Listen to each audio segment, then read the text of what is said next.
to be adopted, and I hope that this hearing will be another step in that process, and I turn to the ranking member.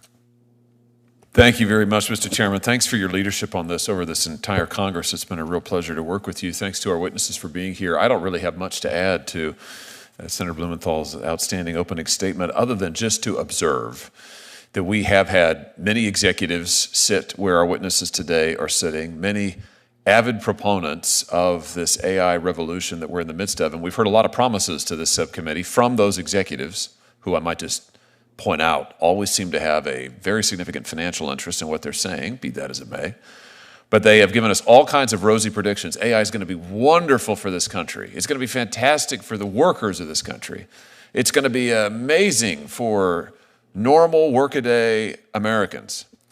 Well, I think today's hearing is particularly interesting and particularly important because today we start to test those promises. We have in front of us folks who've been inside those companies, who have worked on these technologies, who have seen them firsthand. And I might just observe, don't have quite the vested interest in painting that rosy picture and cheerleading in the same way that some of these other executives have. So I want to particularly thank you for being here today, our witnesses. Thank you for being willing to speak up, and thank you for being willing to give the American people a window into what's actually happening with this technology. I think the testimony you're about to offer is so important, and I think it will help us realize, understand where this technology is, what the challenges are that we are facing, and also I hope help us, as Senator Blumenthal alluded to, legislate in a way that will actually protect the American people, which is our charge in all of this. Thank you, Mr. Chairman. Thanks, Senator Hawley. I haven't asked Senator Durbin whether he would like to make an opening statement. Evidently not. So let me just introduce the witnesses. Helen Toner is a policy researcher at Georgetown University's Center for Security and Emerging Technology, where her work focuses on AI safety, U.S.-China competition, and national security. She previously worked as a senior research analyst at Open Philanthropy, where she advised policymakers and grant makers on AI policy and strategy. Alongside her work at CSET, she served on OpenAI's nonprofit board of directors from 2021 to 2023. David Evan Harris is a Chancellor's public scholar at the University of California, Berkeley, and faculty member at the Haas School of Business, where he teaches courses on artificial intelligence, ethics, social movements, and social media and civic technology. In addition to teaching, he conducts research on AI and governance and serves as an advisor to the California Initiative for Technology and Democracy and a number of other organizations focused on technology and policy. Mr. Harris has advised the White House, U.S. Congress, European Union, United Nations, NATO, and the California legislature about technology policy. His writings and commentary have been featured by publications too numerous to mention here. Margaret Mitchell is a computer scientist who works on the ethical development of AI systems within the tech industry. She has held researcher positions at Microsoft and Google, and her pioneering work on model cards, now common across the tech industry, has been recognized by the Secretary of Defense, at that point Ash Carter, as an outstanding innovation for public good. She currently works at Hugging Face as a researcher and chief ethics scientist, driving forward work on ML data processing, responsible AI development, AI ethics, and she's appearing today in her personal capacity. William Saunders worked at OpenAI for 3 years on the alignment team, which later became the super alignment team, researching techniques to help humans understand and control AI systems. He resigned in February 2024, concerned that OpenAI was not adequately preparing for the advanced AI systems the company is trying to build. So as Senator Hawley very, very aptly said, you are insiders who have the courage to come forward, and we are very grateful to you. As is our custom, I would ask you to rise, and I'll administer the oath. Do you swear that the testimony that you're about to give is the truth, the whole truth, and nothing but the truth, so help you God? Very good. Thank you. We'll just begin and go down the panel, beginning with Ms. Toner. Chair Blumenthal, Ranking Member Hawley, members of the subcommittee, thank you for the opportunity to testify today. I want to start by commending you on the depth and sustained focus that this subcommittee is bringing to the many and varied challenges and opportunities that we face with AI. My work has focused on AI policy for the last 8 years, with an emphasis on national security, US-China competition, and AI safety. In 2019, I moved to Washington to help found CSET, the Center for Security and Emerging Technology at Georgetown University, which has since grown to be a highly respected source of analysis on AI policy issues. While working full-time at CSET, I also spent 2.5 years serving on OpenAI's nonprofit board from 2021 until the widely covered events of last November. Today, I'll be drawing on my research at CSET, my experiences on the board, and my extensive relationships with and interactions with AI researchers and executives from the years that I've worked in this space. The title of this hearing is Oversight of AI, Insiders' Perspectives, and the biggest disconnect that I see between AI insider perspectives and public perceptions of AI companies is when it comes to the idea of artificial general intelligence, or AGI. This term, AGI, isn't well defined, but it's generally used to mean AI systems that are roughly as smart or capable as a human. In public and policy conversations, talk of human-level AI is often treated as either science fiction or marketing hype. But many top AI companies, including OpenAI, Google, Anthropic, are treating building AGI as an entirely serious goal, and a goal that many people inside those companies think they might reach in 10 or 20 years, and some believe could be as close as 1 to 3 years away. More to the point, many of these same people believe that if they succeed in building computers that are as smart as humans, or perhaps far smarter than humans, that technology will be, at a minimum, extraordinarily disruptive, and at a maximum could lead to literal human extinction. The companies in question often say that it's too early for any regulation because the science of how AI works and how to make it safe is too nascent. I'd like to restate that in different words. They're saying, we don't have good science of how these systems work or how to tell when they'll be smarter than us. We don't have good science for how to make sure they won't cause massive harm. But don't worry, the main factors driving our decisions are profit incentives and unrelenting market pressure to move faster than our competitors. So we promise we're being extra, extra safe. Whatever these companies say about it being too early for any regulation, the reality is that billions of dollars are being poured into building and deploying increasingly advanced AI systems, and these systems are affecting hundreds of millions of people's lives, even in the absence of scientific consensus about how they work or what will be built next. So I would argue that a wait-and-see approach to policy is not an option. I want to be clear. I don't know how long we have to prepare for smarter-than-human AI, and I don't know how hard it will be to control it and ensure that it's safe. As I'm sure the committee has heard 1,000 times, AI doesn't just bring risks. It also has the potential to raise living standards, help solve global challenges, and empower people around the world. If the story were simply that this technology is bad and dangerous, then our job would be much simpler. The challenge we face is figuring out how to proactively make good policy despite immense uncertainty and expert disagreement about how quickly AI will progress and what dangers will arise along the way. The good news is that there are light-touch, adaptive policy measures we can adopt today that can both be helpful if we do see powerful AI systems soon, and also be helpful with many other AI policy issues that I'm sure we'll be discussing today. I want to briefly highlight 6 policy building blocks that I describe in more detail in my written testimony. First, we should be implementing transparency requirements for developers of high-stakes AI systems. We should be making major research investments in how to measure and evaluate AI, as well as how to make it safe. We should be supporting the development of a rigorous third-party audit ecosystem, bolstering whistleblower protections for employees of AI companies, increasing technical expertise in government, and clarifying how liability for AI harms should be allocated. These measures are really basic first steps that would in no way impede further innovation in AI. This kind of policy is about laying some minimal, common-sense groundwork to help us get a handle on AI harms we're already seeing, and also set us up to identify and respond to new developments in AI over time. This is not a technology we can manage with any single piece of legislation, but we're long overdue to implement some of these basic building blocks as a starting point. Thank you, and I look forward to your questions. Thanks very much, Ms. Toner. Mr. Saunders. Mr. Chairman, Ranking Member Hawley, and distinguished members, thank you for the opportunity to address this committee. For 3 years, I worked as a member of technical staff at OpenAI. Companies like OpenAI are working towards building artificial general intelligence, AGI.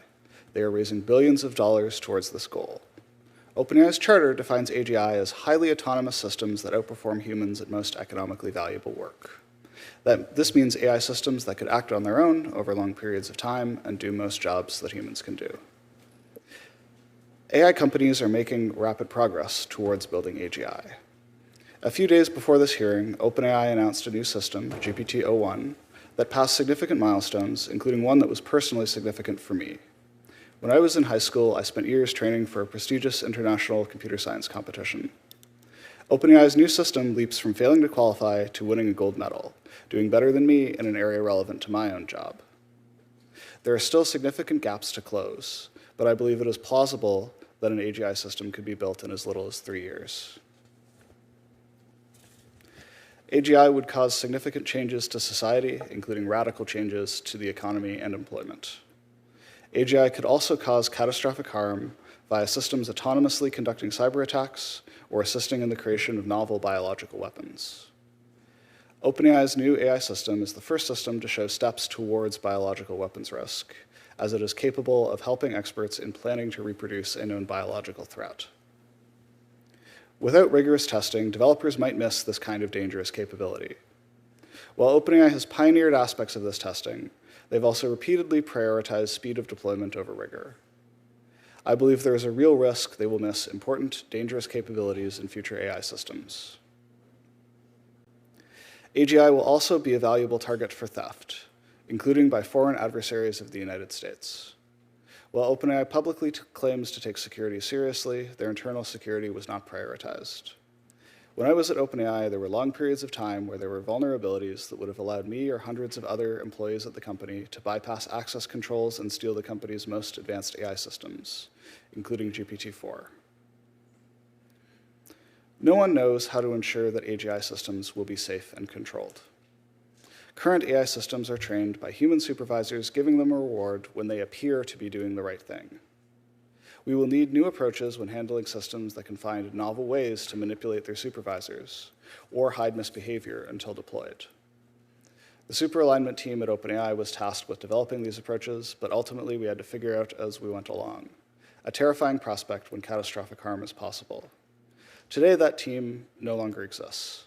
Its leaders and many key researchers resigned after struggling to get the resources they needed to be successful. OpenAI will say that they are improving. I and other employees who resigned doubt they will be ready in time.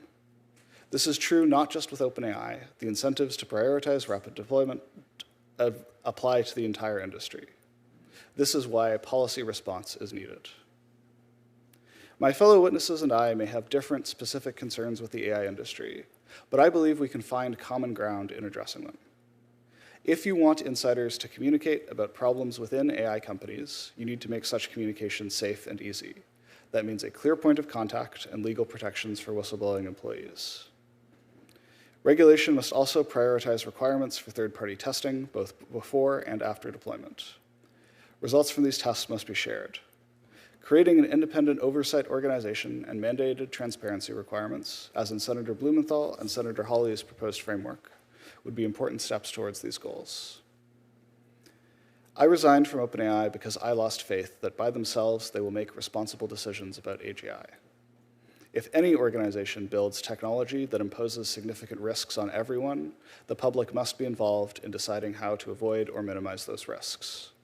That was true before AI, it needs to be true today with AI.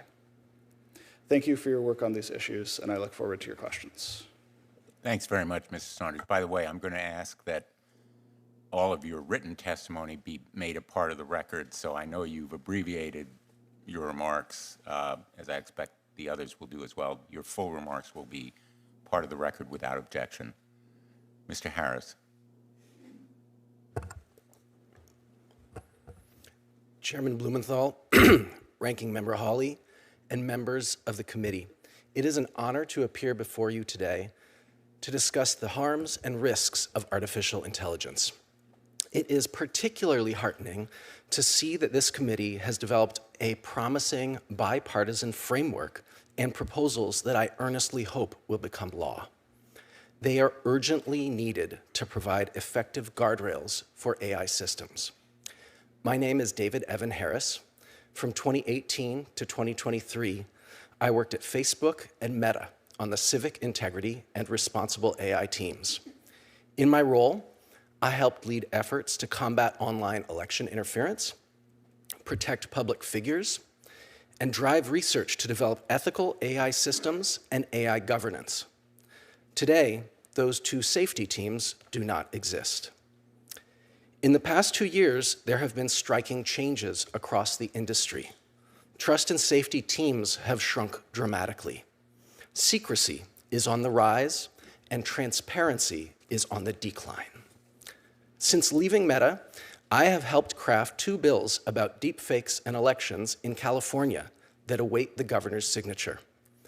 Working closely with policymakers in California, Arizona, and internationally, I am more convinced than ever that effective oversight of AI is possible.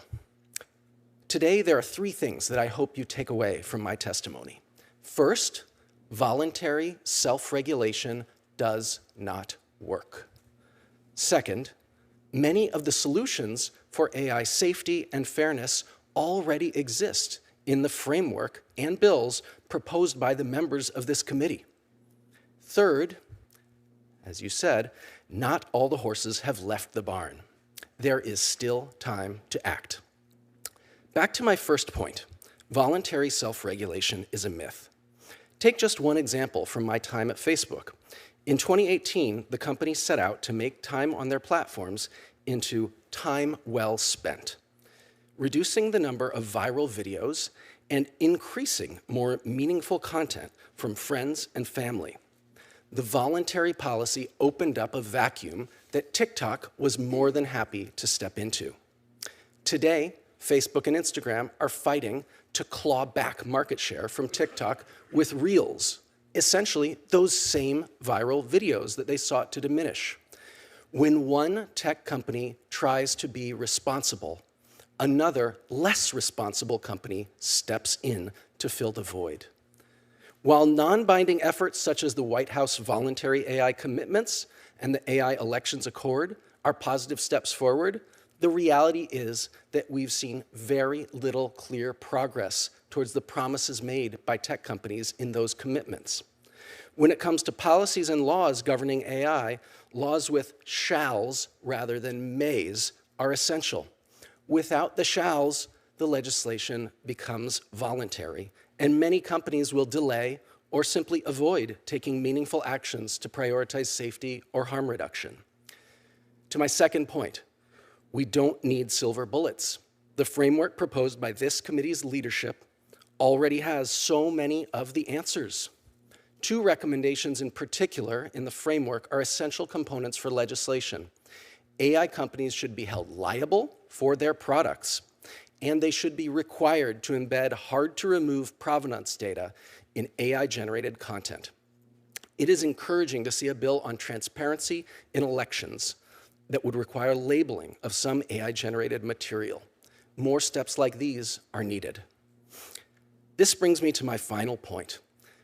The horses have not left the barn. The misconception is that it is too late to do anything. It can be dizzying to watch the fast-paced releases of AI voice and image deepfakes, but the growing role of biased AI systems making decisions about our lives. But there are still so many more uses of AI technology that have not yet seen the light of day. Next come the realistic video deepfakes, live audio deepfakes that can interact with millions of people at once, personalized election disinformation calls, large-scale automated sextortion schemes targeting children. Those are just a few of the ones that we see on the horizon. We need to move quickly with binding and enforceable oversight of AI. It is possible. If you take action now on the promising framework and bills already before you, you can rein in the Clydesdales and the centaurs waiting just behind the barn door. Thank you. Thank you very much, Mr. Harris. Ms. Mitchell. Chairman Blumenthal, Ranking Member Hawley, and members of the subcommittee, thank you for the opportunity to testify here today. My name is Margaret Mitchell, and I'm here in my capacity as a computer scientist and researcher who has worked in the tech industry for over 10 years. My PhD is in natural language generation, once a niche area, but currently a topic of intense interest all over the world. As a student eating ramen at a state school in Washington, I couldn't imagine that my work would have the relevance that brings me here today. I've had the privilege of being a researcher at Microsoft and Google, and I'm currently Chief Ethics Scientist at AI startup Hugging Face. I'm grateful that I've had the opportunity to work with some of the world's brightest minds in pursuit of creating beneficial technology that can aid and assist people in their work and everyday lives. I began working on ethical AI around 2015 as neural networks began to show clear signs of working well for the tasks I cared about. While they could be used to provide beneficial technology, such as visual descriptions for people who are blind, they were entangled with a host of troubling issues. For example, the amount of data they required brought with it concerning questions for me about how the data was being collected and how data biases were being accounted for. These issues were difficult to address within the tech industry. It was too easy to overlook the connection between what we developed and the foreseeable harms to people once deployed.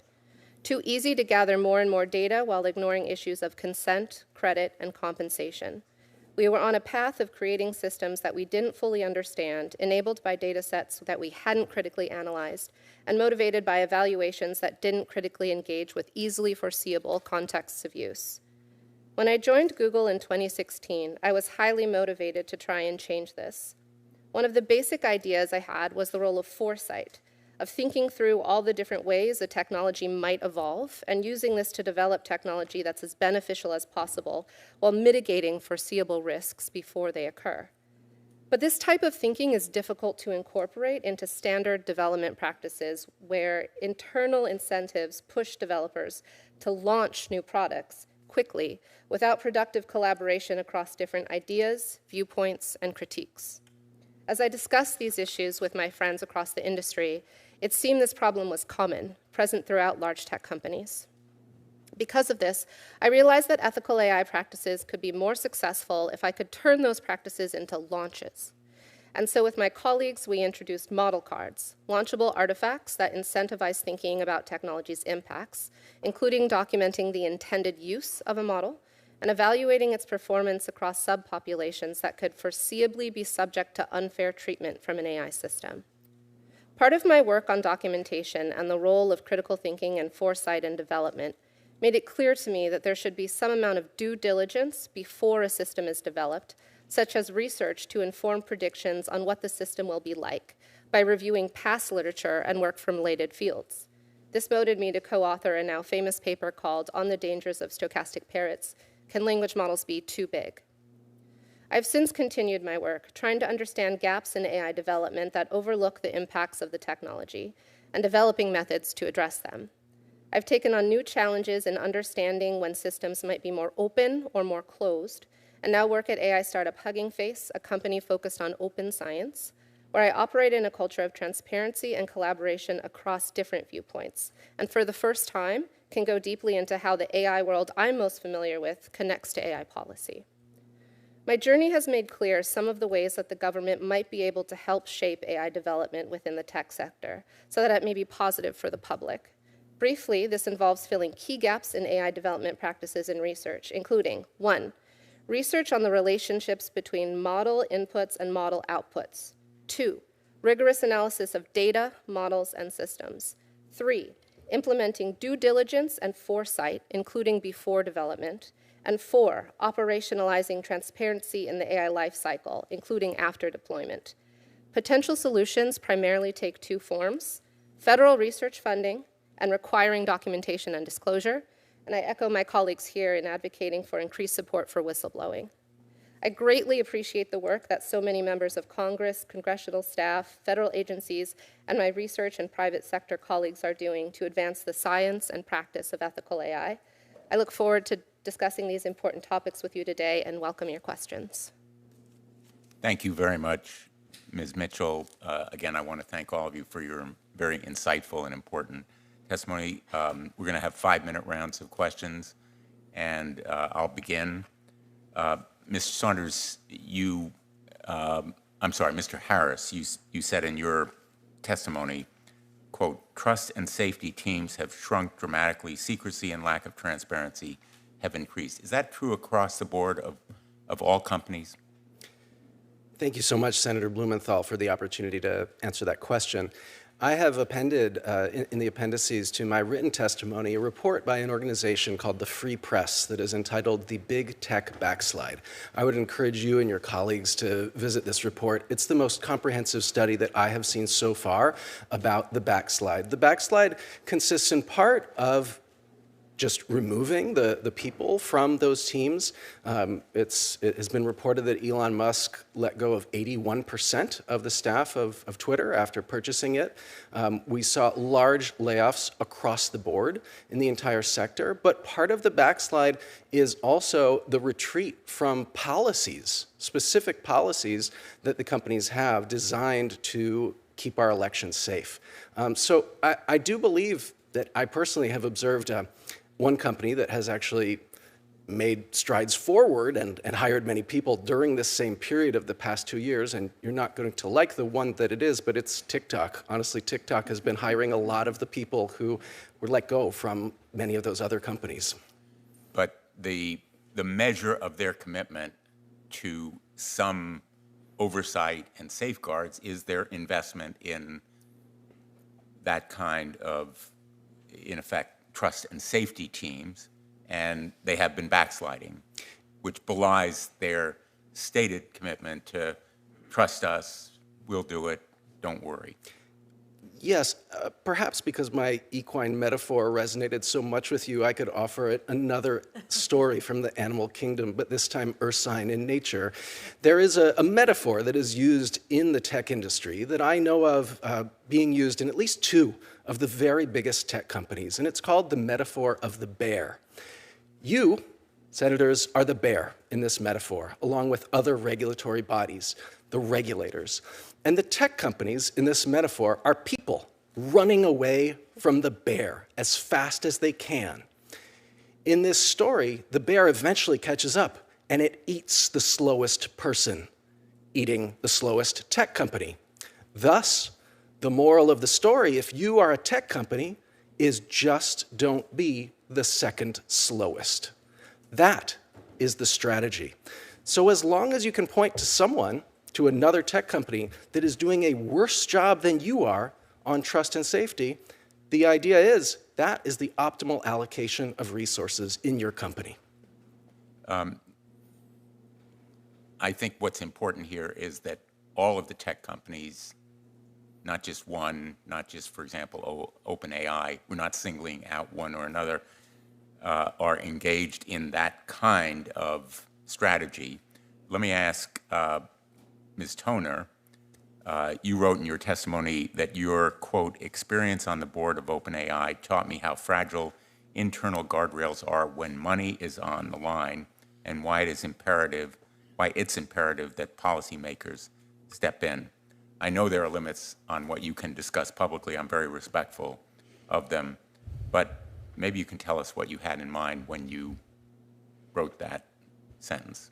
Certainly, Senator, and there's now been enough public reporting of some of the kinds of incidents that demonstrate this dynamic, including situations like a process known as the Deployment Safety Board, which was set up internally.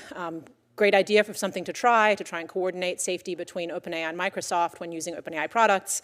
It's now been reported publicly that in the early days of that process, Microsoft, they're in the midst of planning a very big, very important launch, the launch of GPT-4, and Microsoft went ahead and launched GPT-4 to tens of thousands of users in India without getting approval from that Deployment Safety Board. Another example would be that there's been, since I stepped off the board, there's been concerns concerns raised from inside the company that in the lead up to the launch of their 4.0 model, which was the voice assistant that had very, very exciting launch videos, was launched the day before a Google event that OpenAI knew might upstage them. And there's been concerns raised from inside the company about their inability to fully carry through the kinds of safety commitments that the company had made in advance of that. So there's additional examples, but I think that those two illustrate the core point. Thank you. I'm going to be hopeful we'll have another round of questions, but I'm going to be respectful about my 5-minute rule and turn to the ranking member. Thank you, Mr. Chairman. Ms. Toner, I just want to stay with you and maybe pick up there. My understanding is that when you left the OpenAI board, one of the reasons that you did so is you felt you couldn't do your job properly, meaning you couldn't effectively oversee Mr. Altman and some of the safety decisions that he was making. You had said this year that, I'm just going to quote you, that Mr. Altman gave inaccurate information about the small number of formal safety processes that the company did have in place. That is, that he gave incorrect information to the board. To the extent you're able, can you just elaborate on this? I'm interested in what's actually being done for safety inside this company, in no small part because of what he told us when he sat where you're sitting. Thank you, Senator. Yes, I'm happy to elaborate to the extent that I can without breaching any confidentiality obligations. I believe that when the company has safety processes, they announce them loudly and proudly. So I believe that you and your staff would be aware of the processes they have in place. At the time, one that I was thinking of, which was one of the first formal processes that I'm aware of, was this deployment safety board that I just discussed, and this breach by Microsoft that took place in the early days there. Since then, they have introduced a preparedness framework, which I think is, I want to commend many of these companies for taking some good steps. I think the idea behind the preparedness framework is good. I think to the extent they execute on it, that's great. But there have been concerns raised about, how well they're able to comply with it. They've also, it's been publicly reported that the, really respected expert they brought in to run that team has since been reassigned from that role. Which I worry what that means for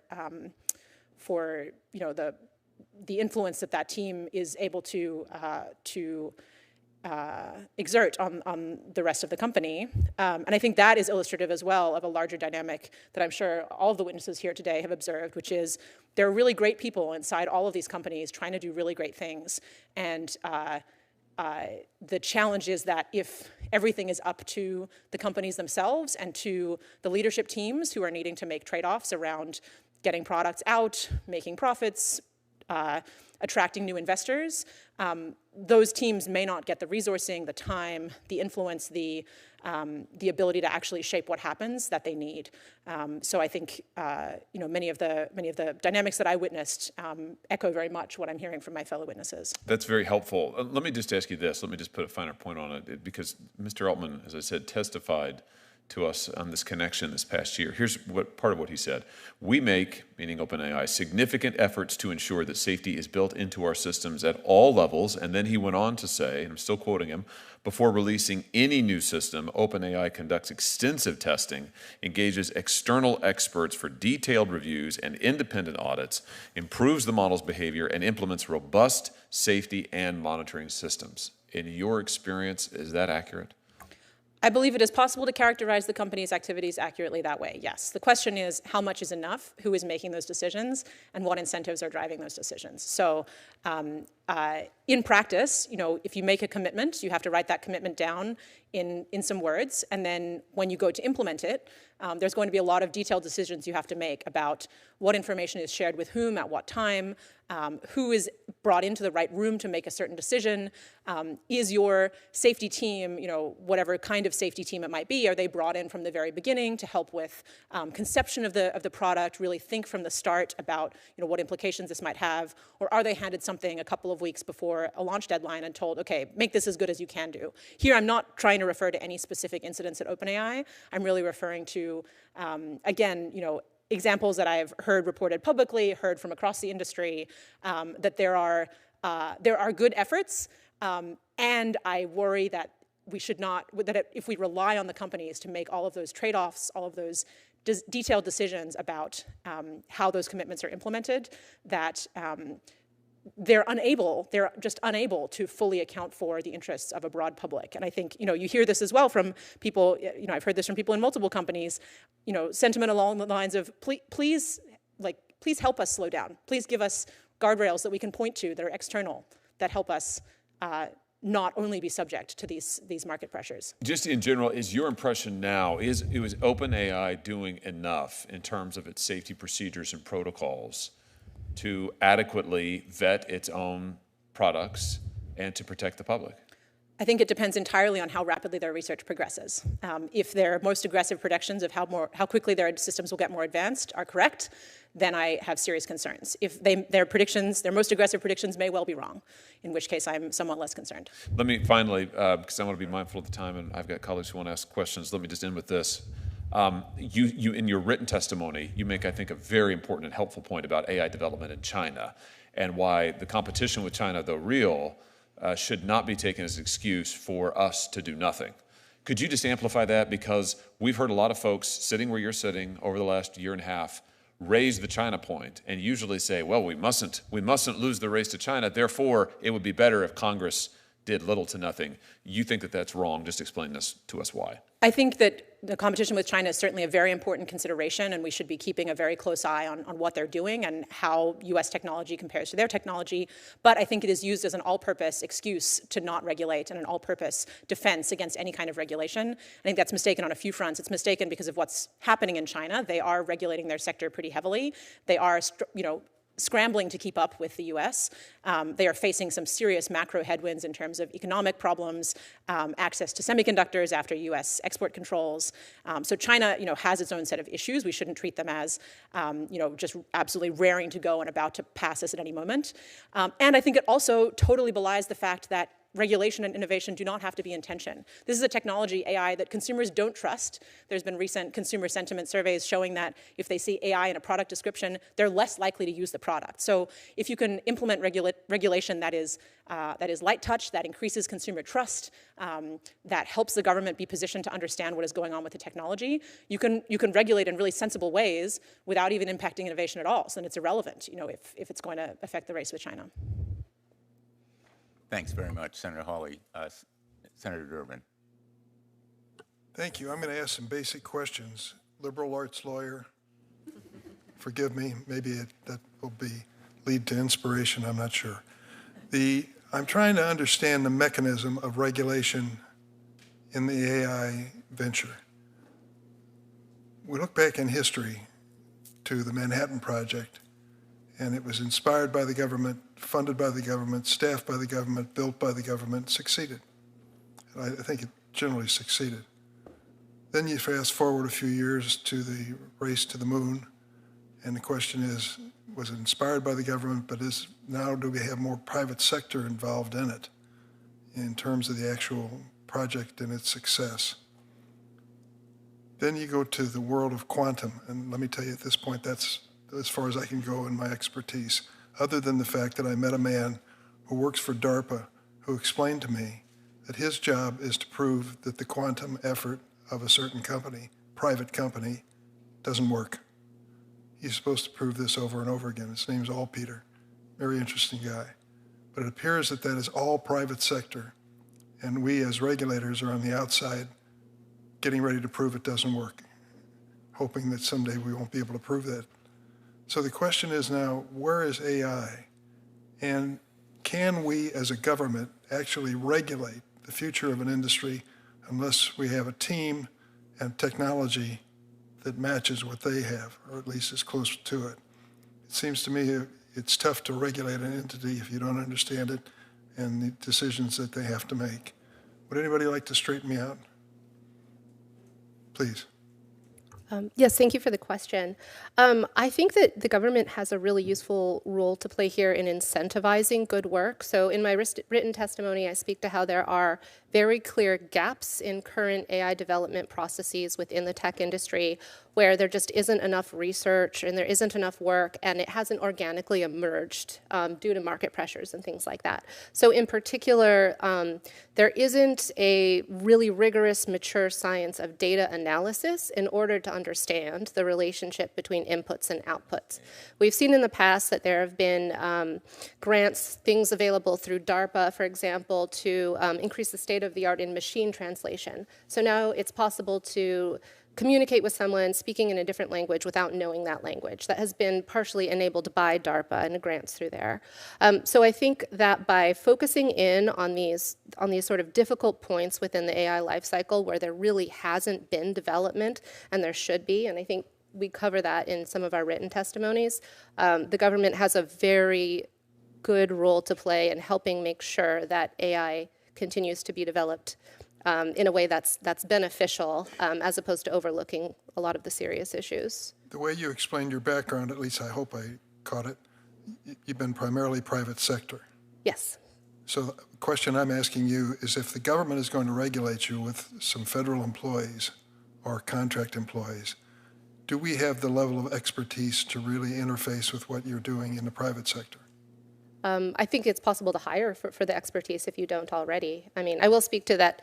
As I've met with staff, I've been incredibly impressed by the intelligence of the people that I've operated with. So I do have some faith that the government is able to employ relevant people. I think part of the difficulty is the compensation, right? So big tech companies are offering million-dollar packages. So that ends up being, I think, quite a difficult tension there. But this is a situation where you might have, individuals in government under NDA, working within the company or auditing the company in some way, respecting trade secrets, IP, those kinds of things, but still being able to sort of, lift the hood and see what's happening underneath and provide feedback on it. Anyone else want to comment on the government effort? Mr. Harris? Yes, thank you so much for the question, Senator Durbin. I understood two different elements from your question, one being, can we actually regulate this? And two being, do we have the right people in government to do it? To the first point, I would refer you back to the excellent Blumenthal-Hawley framework that has already been presented. I was hoping you'd say that. It contains the key elements that I would recommend. Even if I had not read it, I would have said licensing and registration of AI systems and the companies that make them, liability, clearly holding AI companies liable for the products that they make, and provenance, giving people the ability to know what content is produced by AI and what content is produced by humans. Those are just a few pieces that are already in the framework, and I'm excited to see legislative text with the details of that. To your question about talent, this is not the first time this issue has come up in the federal government. You might recall the healthcare.gov launch, and that was, oh yeah. Yes, that was, I believe, one of the first major public moments when people realized that it was very hard for the federal government under procurement and staffing procedures to hire the right people to launch large-scale technology projects. Now, there have been advances since then. There's something called cyberpay that allows agencies to pay a little bit more, but I don't think it's gone far enough. I think there's a situation now where one of the techniques to recruit is to find people who've already made a good amount of money in the private sector and can make a little bit less for a few years and then know they're going to go back. I don't actually think that's a long-term sustainable model. I think the rates of pay still need to go up. But I would like to call your attention to the AI Safety Institute, which exists within NIST, within the Department of Commerce, that has actually started hiring up for this task at hand. I think that there are incredible people there that need a lot more money. And I hope that you will give that to them. Thank you. Thanks, Senator Durbin. Thank you for your support and others, your support for the framework that Senator Hawley and I have developed. I'm not going to hold you to support for the bill because the text is important. We hope it will be available very, very shortly, but your support for the principles and the basic framework is very, very important to us and encouraging us to go forward. I'm going to call on Senator Kennedy, and then he'll be followed by Senator Padilla. We have a vote ongoing. I'm going to run to vote so that I will be back and then leave Senator Hawley to chair, and we'll be tag teaming, but we'll go forward with the questioning while I'm gone. Senator Kennedy. Thank you, Mr. Chairman. Mr. Harris, you mentioned as one of the tenets of regulation provenance. By that, do you mean notice that when consumers deal with a robot, they should be told that it's a robot? Thank you so much for your question, You Senator. don't need to thank me. You can just answer it. There are multiple elements of provenance technologies. One is disclosure. And yes, that is saying that if a company uses AI and has AI interacting with you, that it should disclose that you are interacting with an AI system or a bot. But another element So of the number one is notice. If I'm interfacing with a robot yeah, or with artificial intelligence, the owner of that artificial intelligence should tell me as a consumer, I'm a robot. yes, absolutely. Okay, that's number one. Tell me what number two is. So number two is sometimes referred to as watermarking. I know that this committee heard in April testimony about this topic of watermarking. And watermarking can happen in one of two ways. It can be either a visible or direct disclosure that content, for example, an AI-generated image, an AI-generated audio file, video, or even text, can be a direct disclosure that it's AI-generated. You've seen watermarks that have I get it. So that's another form of notice. yeah, you could call it that.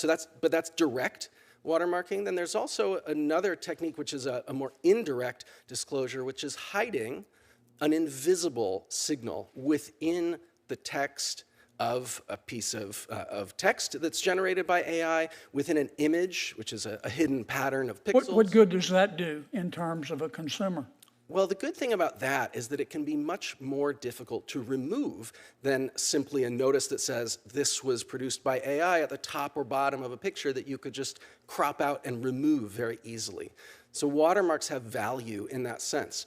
There's also another technology that was also discussed in April here, which is called digital fingerprinting. This technology has been used to keep track of child sexual abuse material and terrorist content circulating online.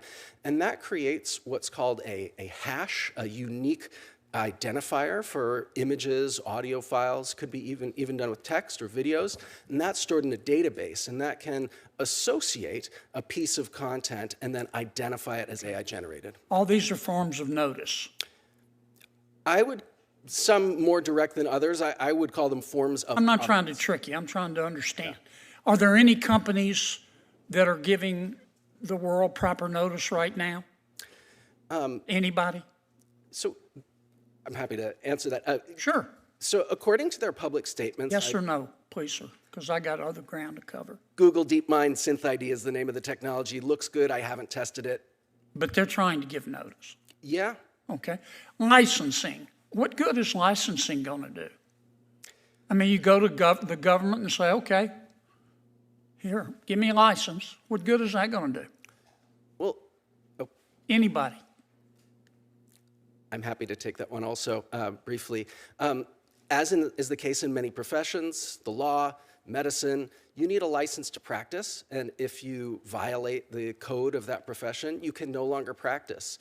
And with technology, I see no reason why it should be different. So with the license, we should have a code of behavior? Yes, absolutely. Okay. And what should be in that code of behavior?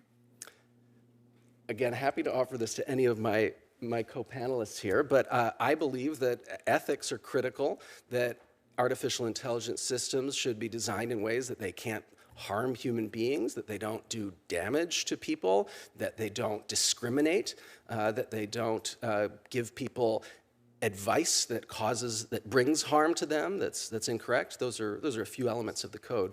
So basically, I'm trying to understand this. Yes. Because I think you're all extraordinarily bright. That's obvious.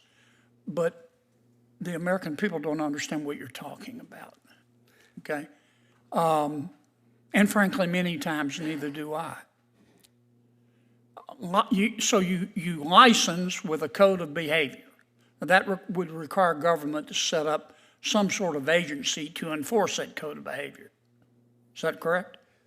This is an area where there are actually multiple interesting proposals. There's a law professor at Fordham Law School named Chinmayi Sharma who has been writing about creating a malpractice regime for engineers who develop AI. Well, that's what I'm getting to next. Liability. It is possible for the private sector to enforce through liability.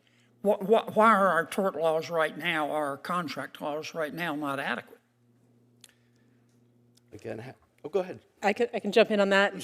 Yes. At present, it's very unclear how AI should be thought of and how different actors in what gets called the value chain should take responsibility for unintended outcomes. The best comparison that people turn to is issues with software, issues with cybersecurity, which I think many tort experts, which I am not one, consider to be an area of liability that has not been especially successful in allocating responsibility for harms. And so, that's not an especially promising precedent necessarily, and also AI is very different from the kinds of software we're used to dealing with, and the problems and harms that AI can cause are different from cybersecurity issues. So I think liability is a way, if there can be clear allocation of liability, that's a way of sort of flexibly setting incentives that depend on the specifics of any given case that could potentially be quite helpful if it were possible to provide more clarity. Thank you. Senator Klobuchar. Thank you very much, Senator Hawley. I think I'll start, given that Senator Kennedy was just asking questions. He and I have a bill on journalism compensation. I'd ask this of you, Dr. Mitchell. We want to make sure that this is fair for people that are producing content and that they're getting paid. And one concern is that AI developers may train their models on content from journalists and other content creators only to regurgitate that content without attribution or compensation. And that's why last week I sent a letter on this, and in your testimony you say that AI firms should conduct due diligence on the foreseeable outcomes of a technology before it is deployed. Obviously, Senator Kennedy and I and others believe that we should have some kind of agreement on what compensation is here.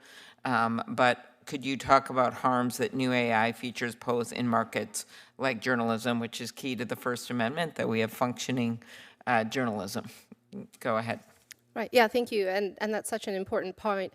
So there's a couple things here. One is that machine learning models that are trained on previous news articles are only able to speak to the past, right? So, one of the critical needs in journalism is to continually be up to date about what's actually happening. And we lose that when we start to just rely on sort of past statements and regurgitate it in a way that may be relevant for a current situation. So that's one sort of key issue. Another issue is that generative AI technology seems to be somewhat replacing journalists' jobs. At least I personally know lots of journalists who are now out of the job, and they have managers who are pushing use of this technology more and more. That's problematic because the biases of the system that's generating the content is going to then proliferate throughout the different articles that are being written, when ideally we could have lots of diverse perspectives reporting on different material. And then it also sort of waters down or makes a little bit more bland the information that's put out there and available. And there's also this additional problem of automation bias, where even if you're working with generated content, you might be more likely to accept it because it's been generated by an automated system, where it might not be saying something that you otherwise would be saying. So there are a lot of issues here where I think journalists in particular should be protected relevant to language generation, and minimally have compensation when their work is included in the data. Okay, thank you. We obviously have a number of bills people are working on in this committee, including Coons and Tillerson, Blackburn, and I, on people's right to their own images and the like.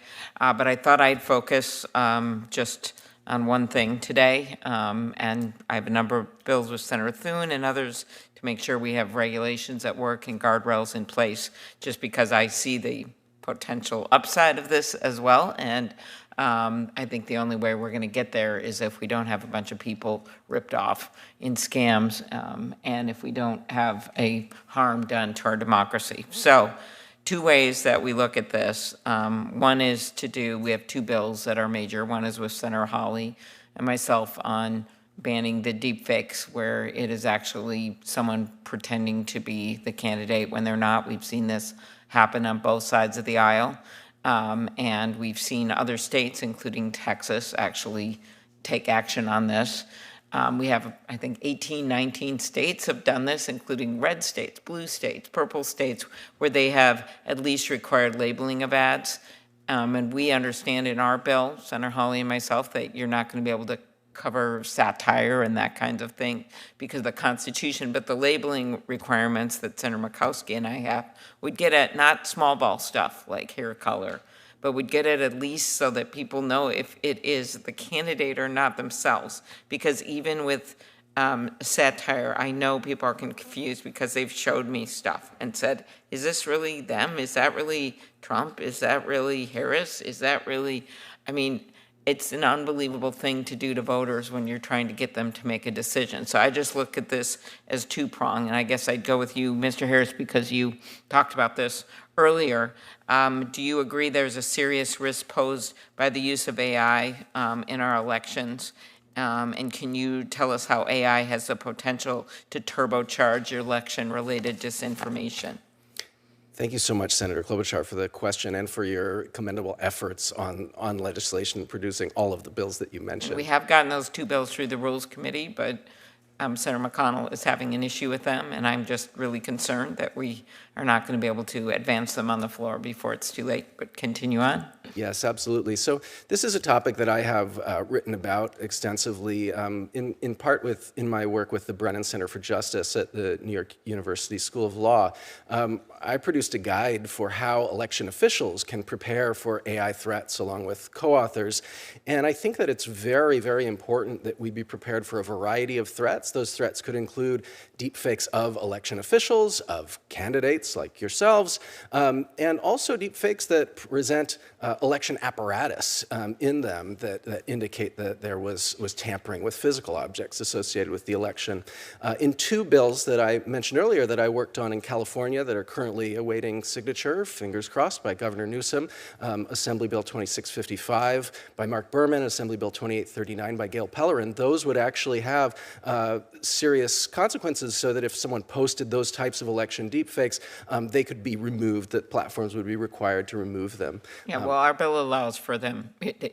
Many of them are actually supporting this bill because it makes it clear the platforms are that they would have to take it down, but it also puts liability on the people that put those up. Yeah. Potential liability, which is the way we handle so many areas. Liability for whatever malfeasant group decided to fake that it's the candidate. And anyway, I hope that's the direction. I haven't seen those bills. I just know what they've done in other states, including, as I said, Texas, Mississippi, and many others. So I'm just sad and very concerned that our federal government isn't doing anything and moving these bills because we don't have anything really that protects federal elections, which is kind of a big deal.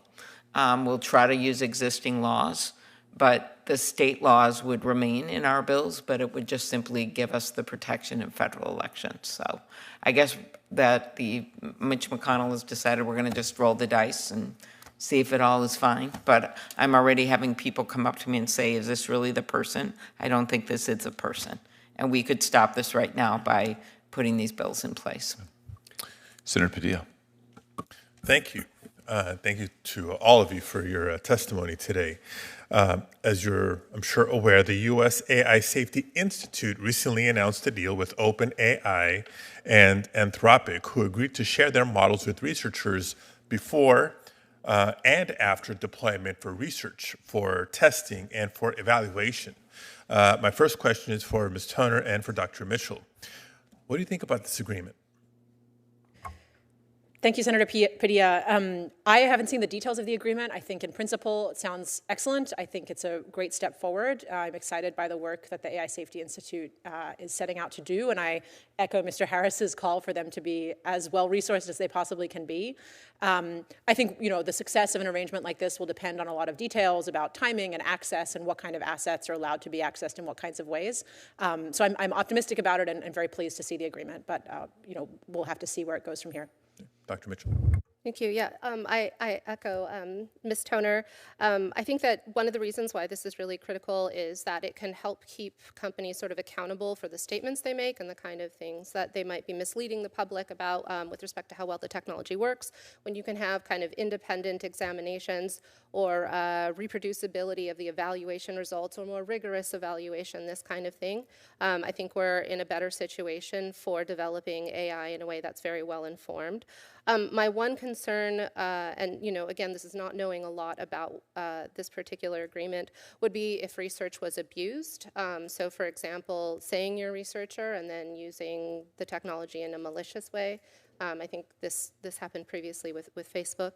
And so, there's a lot of detail there about how you decide that there's a researcher that is okay to be using it. And, there's a lot of potential, I think, issues there. But at a high level, I do agree that this is an incredible thing to do, and we need to have, in general, sort of these independent analyses that are able to hold tech in check. So just as a follow-up, I think you both began to touch on it. How would you advise policymakers to view what success looks like from these agreements and arrangements? We'll start with Dr. Mitchell, then come back. So one thing in particular that I've been really interested in is just evaluation and rigorous evaluation and how you really quantify how well these systems work.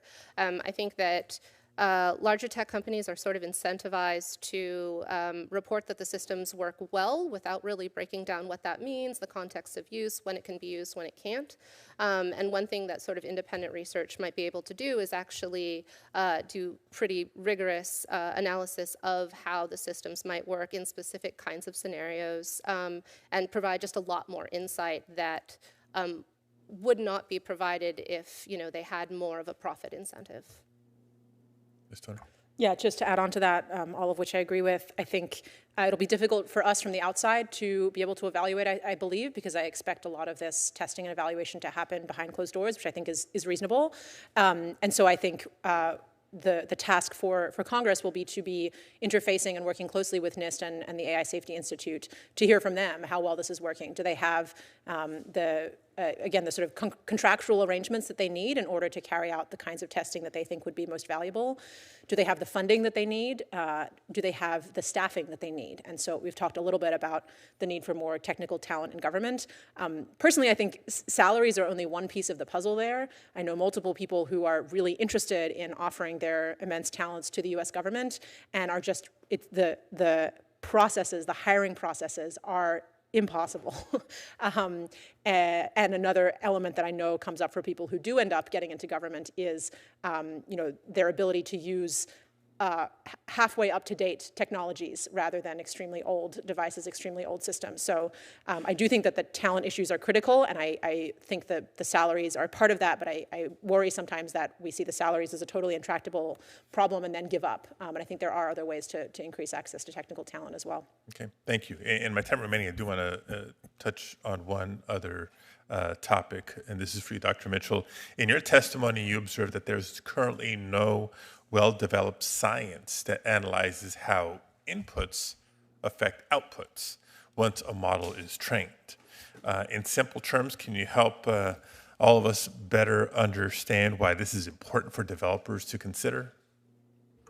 Sure, yeah. So an analogy to consider might be with baking or cooking.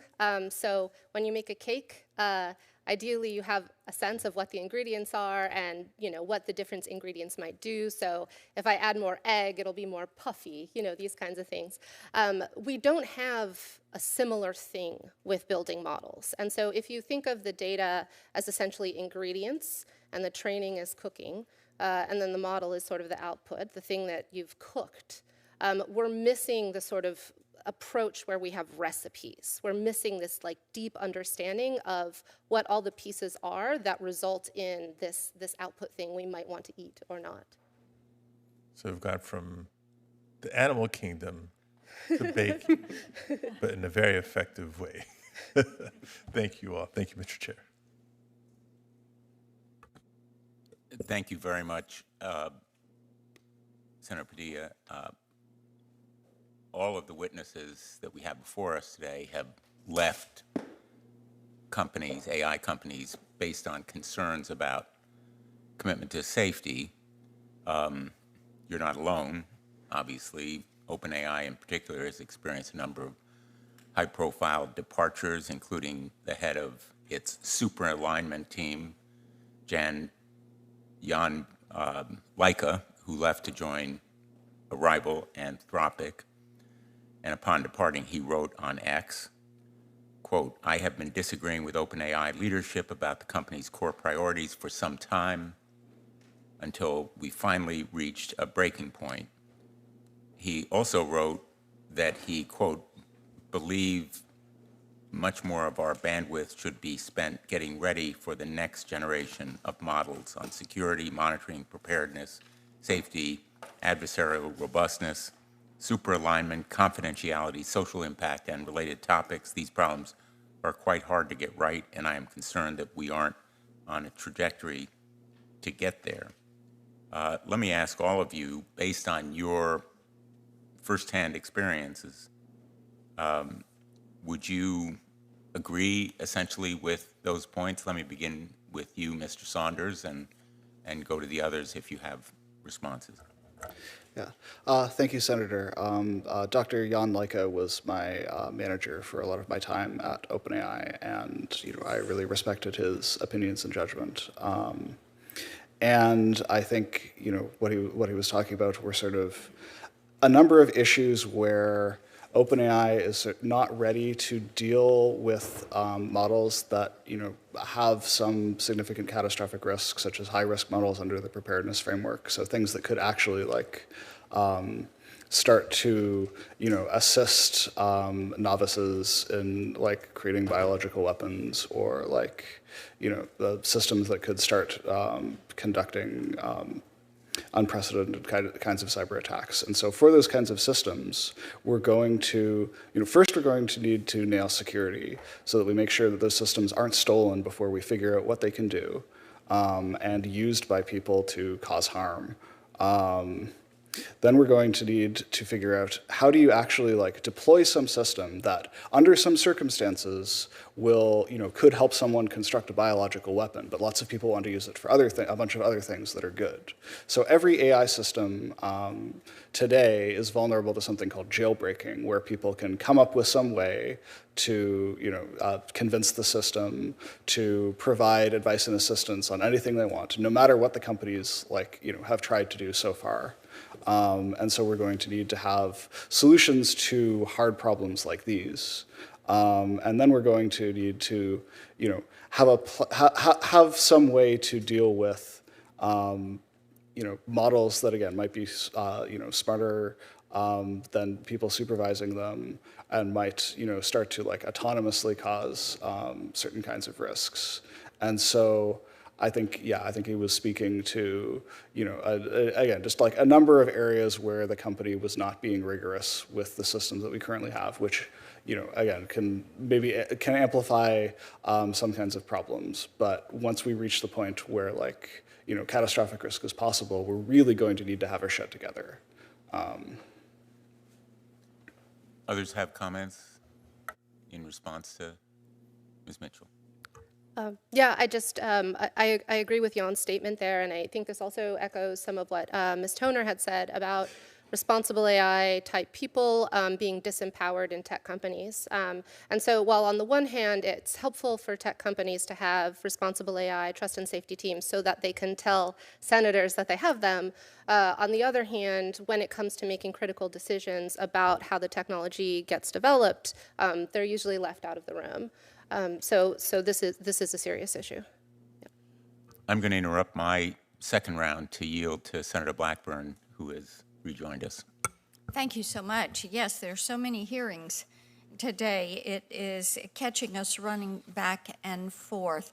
Mr. Saunders, to the point you were just making, one of the things we've said repeatedly is we have to have an online privacy bill that is federally preemptive before we start down the AI path, because people want to be able to firewall their information and keep it out of the public domain. And last week, and Ms. Toner, I want to come to you on this, because Meta announced it was going to use public content and things from Facebook and Instagram in the UK, and they were going to use this to train their generative AI models. And Meta said their goal was to reflect, let's see, British culture, history, and idiom, and that UK companies and institutions will be able to utilize the latest technology.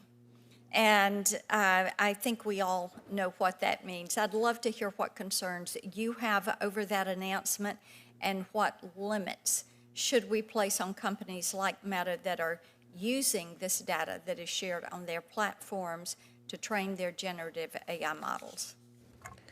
Thank you, Senator Blackburn. My understanding of that announcement, which I should admit, have seen briefly but not dug into in depth, is that that was actually a practice that Meta was already very much, going ahead with in the United States due to the lack of privacy protections here, and that the announcement last week was, I think they had need that privacy bill. Indeed. I believe, and other witnesses may know better, I believe that they had held off on initiating that process in the UK due to privacy protections that do exist in the UK. So to me, this is actually an example of perhaps success on the UK's part if Meta felt the need to be a little more thoughtful, a little more deliberate, a little more selective about the ways in which they were using British users' data because of the legal protections that existed there, which, as you rightly point out, do not exist in the United States. I don't know if others want to add to that.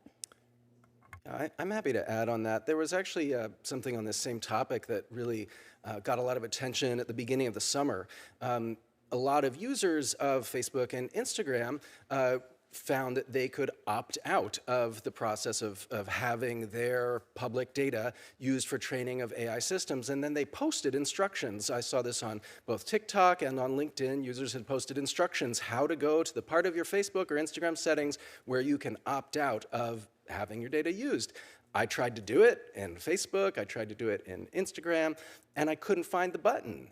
And then I posted and said, I can't find the button in the comments there, and it turned out everyone with their IP address in the United States couldn't find the button because this was a feature that I believe was only offered to people in the EU and perhaps in the UK. I heard different stories about which parts of the world. But this idea that we Americans are second-class citizens, that we don't even have the right to object, that Europeans or people in the UK have to object to our photos of ourselves, photos of our families, of our children being used to train AI systems, and at that AI systems that we don't even have confidence in how they work. We don't know if they will accidentally release personal information about us in the future, make images that look just like us. So I applaud you for raising this issue, and I'm excited to see bills like APRA make progress so that we have the foundations of a legal system that can address that issue. Well, we think having an online privacy, federally preemptive privacy bill that gets signed into law is something that is going to be necessary. And as Senator Blumenthal said in his opening remarks, and I'm paraphrasing him now, but basically big tech has proven to us they are not going to take steps that are necessary to protect the information of people. I do want to ask you something else. When we're talking about AVs that act in the world without humans,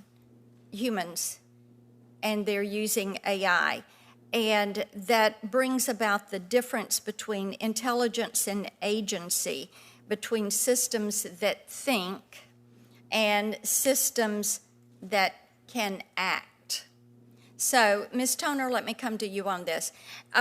When you look at this difference between intel and agency, do you see these as different concepts? Do they carry different threats? Should these be approached separately, differently? Does this play into AGI? Tell me your thoughts on that. Thank you, Senator. It's a good question. It's a timely question. We actually have a paper coming out introducing exactly this issue for policymakers in a couple of weeks. And what I would say is I think these ideas of agency or agents that can take actions autonomously is not at all separate.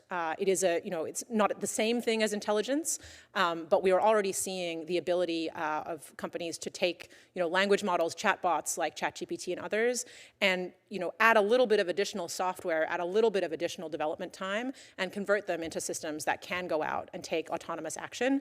Right now, the state of these systems is pretty basic, but certainly talking to researchers and engineers in the space, they are very optimistic. They are very excited about the prospects of this category of system, and it's something that is very actively under development at, as far as I'm aware, all of the top AI companies, with the goal being, initially perhaps something like a personal assistant that could help you book a flight or schedule a meeting. But ultimately, Mustafa Suleyman, formerly at Google, now at Microsoft, has talked about, for example, could you have an AI that you give it, I forget the number, something like $100,000, and it comes back to you a little while later with $1 million that it's made because it's run some business or done something more sophisticated. At the limit, certainly this is very, very related to ideas around AGI and advanced AI more generally, sort of the founding idea or founding excitement of the field of AI, I think, for many people has been the idea of systems that can take very complicated actions, pursue very complicated goals in the real world. And I see a lot of, again, excitement in the field that we might be on the path in that direction. Well, in Tennessee, with our healthcare industry, our logistics industry, our advanced manufacturing, we see great promise. With my entertainers and singers and songwriters and musicians and authors, we don't want this to become a way to steal their name, image, likeness, voice, and that's why we have the No Fakes Act. And I know Senator Klobuchar, who has joined me on that bill, talked with you all about that later. I've run way over, and you've been generous, Mr. Chairman. Thank you. Thank you very much, Senator Blackburn. A number of you have mentioned whistleblowers and the need for protecting them. Maybe anyone who would like could expand on that point. You are all insiders who have left companies or disassociated yourself with them in one way or another, and I'd be interested in your thoughts. Mr. Saunders? Yeah. Thank you, Senator.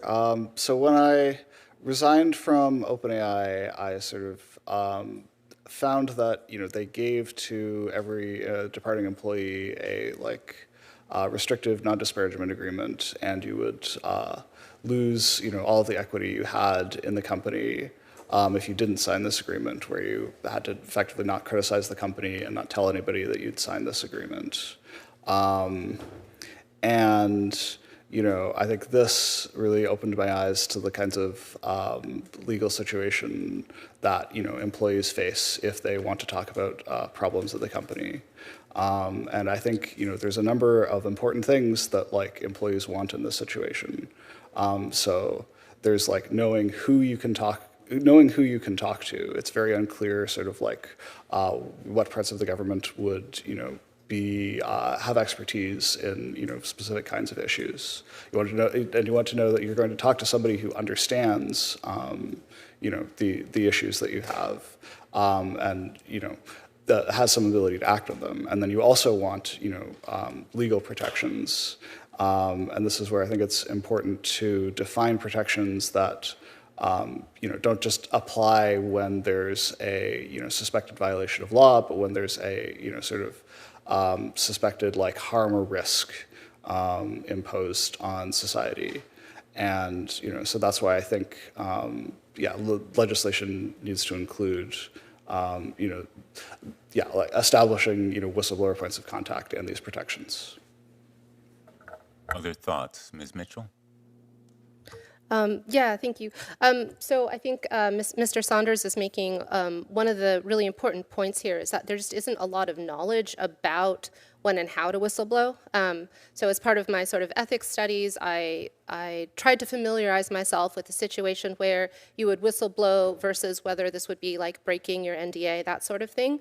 This is something that I had to learn myself, and ideally I would have had some sort of resource. Ideally there's some agency you could call and say, hey, theoretically, if I think there's an issue, now what do I do, right?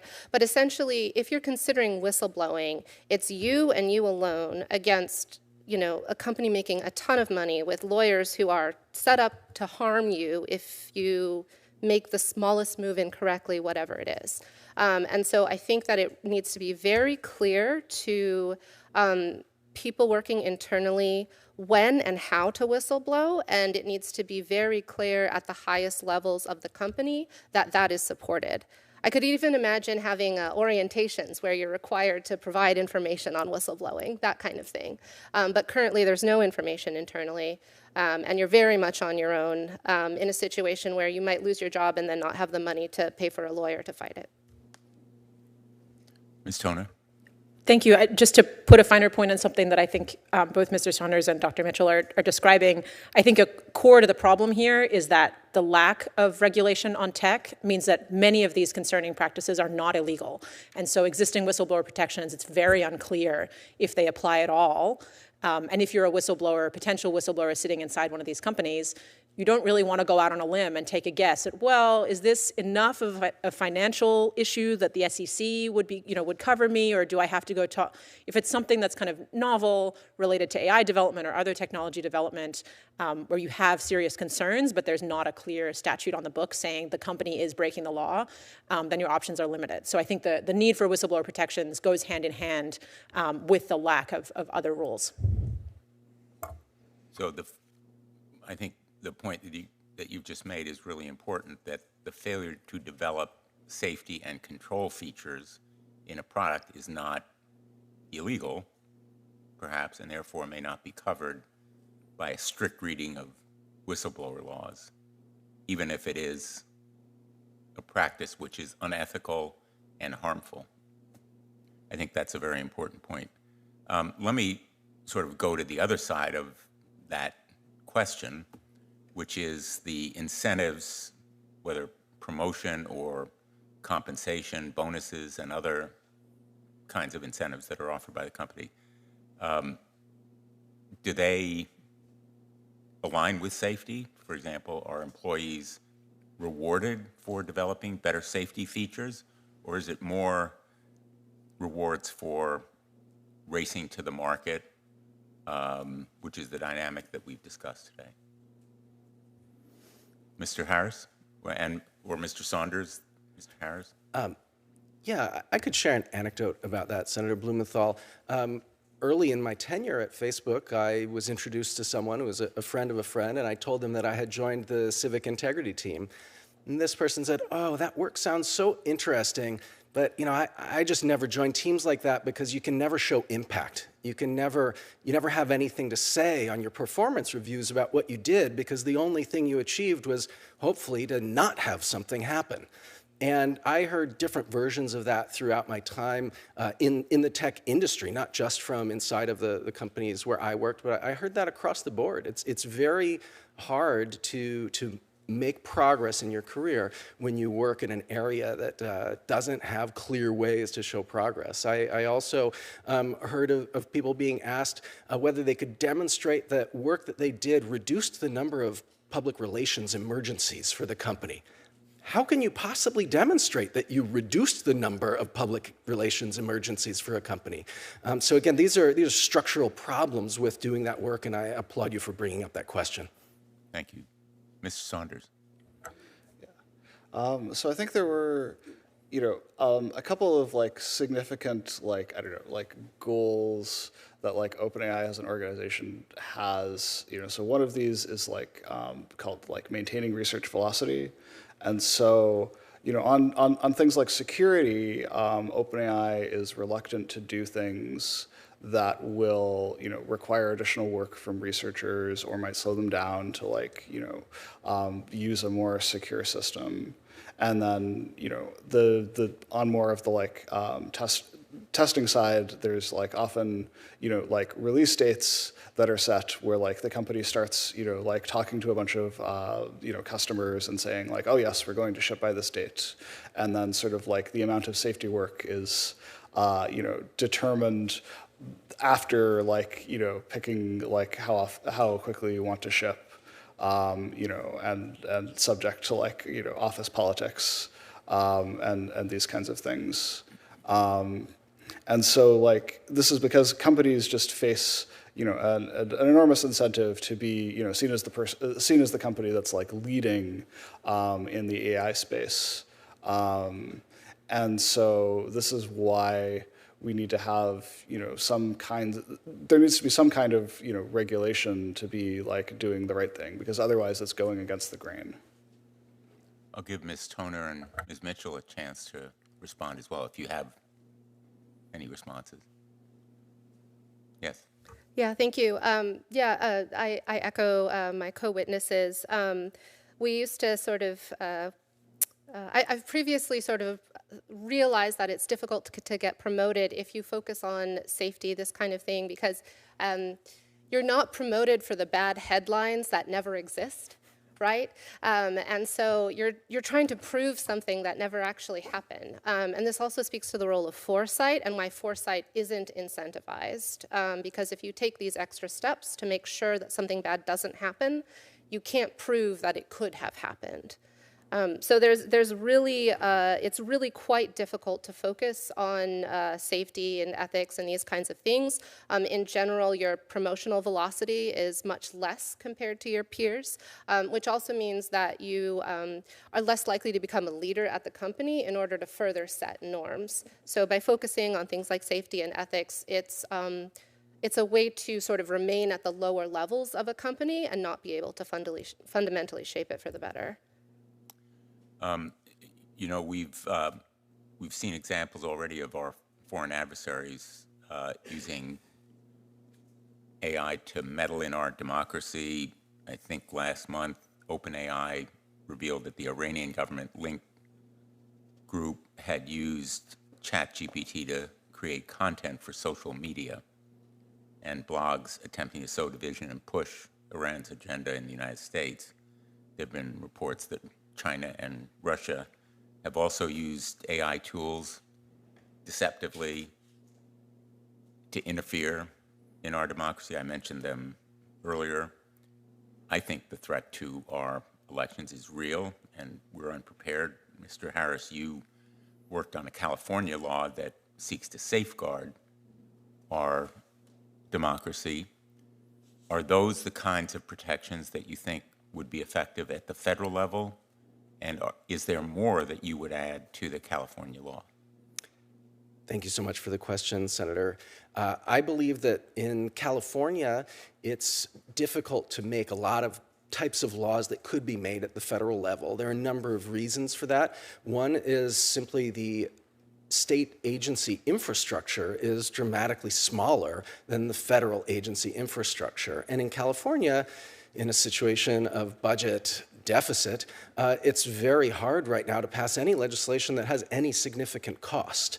That, I believe, is one of the biggest barriers to passing the legislation that we need. And I think that you have in front of you in your framework the type of legislation that California would not be able to achieve. Things like licensing and registration and liability, those would be very costly at the scale of a state to enforce those.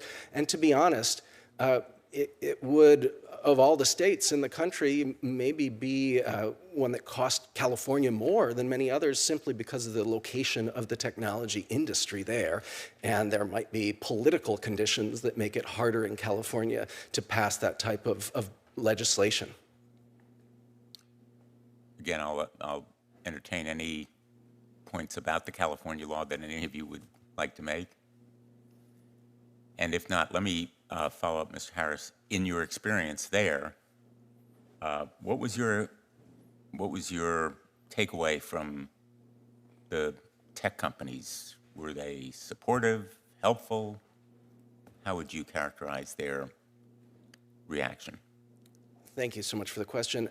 I believe that you need to look at two different phenomena. One is the outward presentation of the tech companies about legislation, and then another is what's happening behind closed doors. I made a reference in my opening statement to the idea of shalls and mays.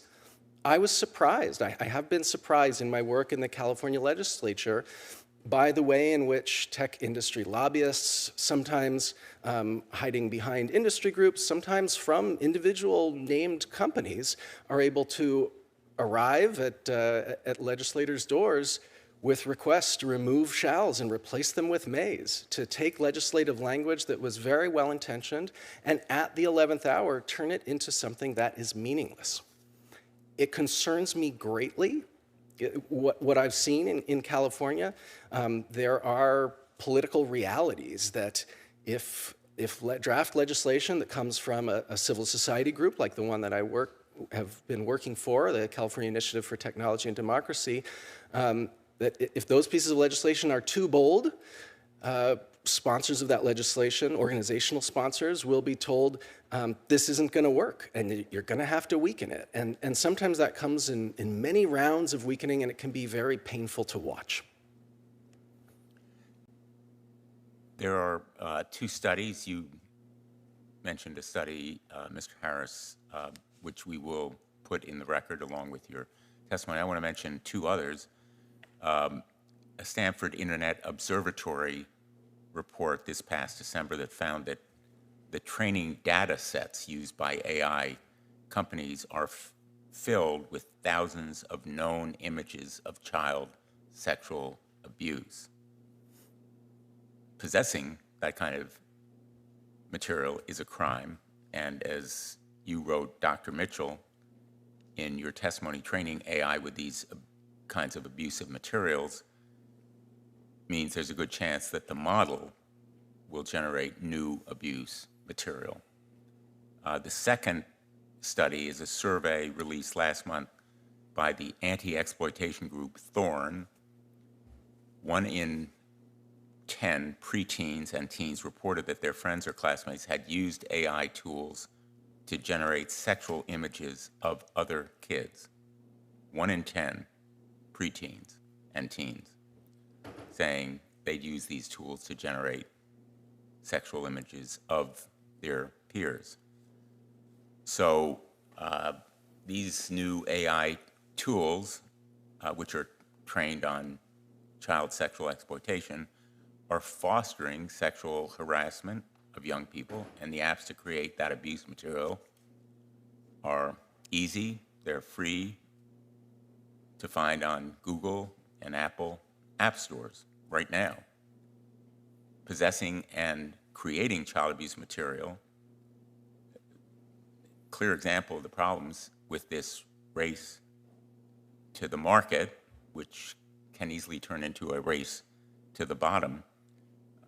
There must be steps that generative AI companies can be taking to make sure their tools aren't being trained on illegal child exploitation material and aren't creating these kinds of abusive images of anyone, let alone kids. Would you agree? And what kinds of steps should these companies be taking? Yes, thanks for the question. So this speaks to a few different issues that I think I also hit on in my written testimony. So one is just how data analysis is really not a norm within AI culture generally. And so we don't really understand when we're training a model what might be in the data. And part of my work has actually tried to invent methods in order to probe data sets, in order to figure out possible problematic content. And it falls on deaf ears. There really isn't an interest in it. So I think that work that can further incentivize this, I think NIST and the US AI Safety Institute probably have a very clear role to play here in helping us understand what the contents of the data are and further providing mechanisms for people to actually do this in a lawful way in order to really understand the contents. I'll also add, this is just sort of insider knowledge that might be useful for you to know. A lot of the data that ends up being used in machine learning systems are collected via an organization called Common Crawl. I do wonder if there might be room for the government to help Common Crawl to analyze the data before it's released at all, which would stop the further proliferation right where it starts. And the last part I want to make is this is also where watermarking and provenance information is really key, including invisible watermarking, which is open research, but something that would be very, very helpful in order to trace back where this came from. If I could add, Senator Blumenthal? Absolutely. Yes, I agree with the statements that you made, and I think there are a few lessons that we should learn from this current situation. One is, again, voluntary self-regulation does not work. There is another public statement about this topic that was signed by a number of companies that signed on to what Thorne and All Tech is Human, another tech nonprofit, called the Safety by Design Principles. And amongst the signers to that were included Stability AI, I believe Hugging Face, another company called Civit AI, and they signed this and made agreements about doing things to prevent the use of child sexual abuse material in AI models. Now, the problem is that that report that you referred to from the Stanford Internet Observatory, that was released in December. But until just a few weeks ago, there had been no moves to actually take down the offending AI models in any serious way.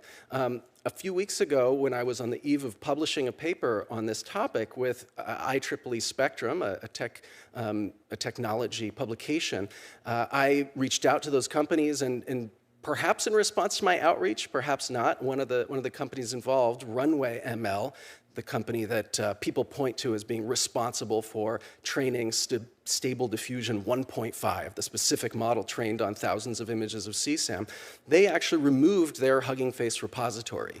Now, the problem with removing a repository, this was an open source AI model, the problem with removing it is that there were many other versions of that model that are still hosted on Hugging Face, and my co-panelist, Dr. Mitchell, is appearing here in her individual capacity, and I have immense respect for her research and do not expect her to feel the need to speak up on behalf of or in response to my statements here.